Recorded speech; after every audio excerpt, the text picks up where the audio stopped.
За өнөөдөр хаан улдургийн 5 дугаар хорооны арь ширний 80 айл гэж ярьдаг. Энэ 80 айлын дөрвөн байрны одоо дахин төлөвлөлтийн ажлыг дуусгаж нэгдүгээрт одоо энэ 10 дугаар байрыг одоо дахин төлөвлөж шинээр барьж 10 дугаар айлын нийт 40 айлыг орон сууцтай болох асуудлыг нийслэлээс шийдвэрлэж байна. Цаашлаад бол бид бас энэ үлдсэн 3 байрыг дахин төлөвлөлтөнд амруулах, шинээр одоо барилга байгууламжийн орон сууцыг барих, айл өрхийн одоо итэ тухтай амьдрах орчин нөхцөлийг бүрдүүлэх ажил энэ хүрээнд хийнэ гэж төлөвлөж байна. Энэ ажил бол агаарын бохирдлыг бууруулах, орчны бохирдлыг бууруулах, за одоо иргэд орчин суугчдын ая тухтай эрүүл орчинд ажиллаж амьдрах орчин нөхцөлийг бүрдүүлэхэд бас нэг тийм ахиц улсан ажил гэж бодож байгаа. Яагаад гэх юм бол энэ одоо дөрвөн байрны айл өрх бол бас ашигтын шаардлага хангахгүйгээд мэргэжлийн ялтаас дүгнэлт гарцсан.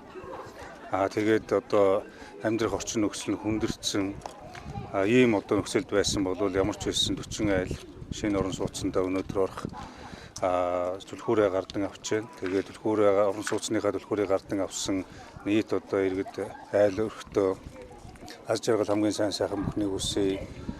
Сайхан баярлалаа, сайхан наадаараа гэж баярлалаа.